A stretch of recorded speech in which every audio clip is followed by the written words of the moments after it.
The most effective way to write our blogs is to write them conversationally. Now, what do I mean by conversationally? Well, imagine yourself just sitting down at your dinner table with your family.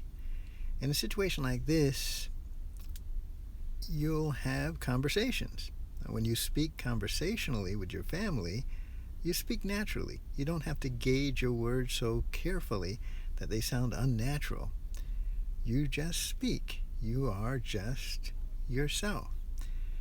That is the way that you need to speak when you're writing in a blog. If you can imagine yourself speaking to the reader and just having a conversation with them, of course, you have to imagine your reader as a real person. In fact, they are a real person. But you have to imagine in a very practical way exactly the person you're speaking to. Are they male or female? How old are they? What are they concerned about? What are they afraid of? What do they like? What do they dislike? Or what do they value? What do they look like? If you can put together a composite image of that person and imagine speaking directly to them, you'll have a very good advantage in writing a very effective blog.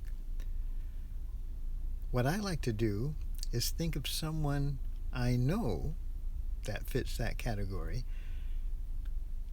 and this way I can write naturally. So think of someone that you know. After you figure out the kind of person you're speaking to, think of someone you know. And in this way, you can write in a natural way. Now, writing in a natural way means that you really don't have to worry about being correct with your grammar at all times.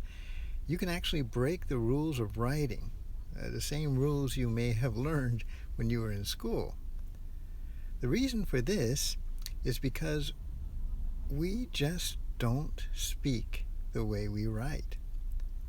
But for your blog, you want to write the way you naturally speak. Now, this means you can actually emphasize words in your writing. For example, you may underline words you want to emphasize, or you put them in italics, or you can capitalize the words. You can even pause by using ... And don't forget, you can begin a sentence with the word and. Now, if you consciously do all these things, you will actually be writing conversationally. Have them ask questions in your imagination and then answer those questions. You, of course, need to ask those questions and answer them yourself.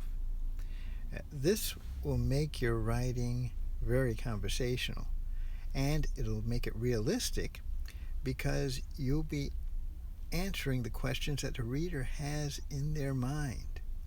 It'll be engaging to them. At the same time, your wording will be comfortable to the reader because it will sound natural, as if we're having a normal, regular conversation. They're asking the questions, we're answering them. A conversation. If you do this, you're going to see many benefits. In fact, the amount of readers will increase. Your popularity, as far as your blog is concerned, will continually increase. Why? Because you're going to be writing conversationally.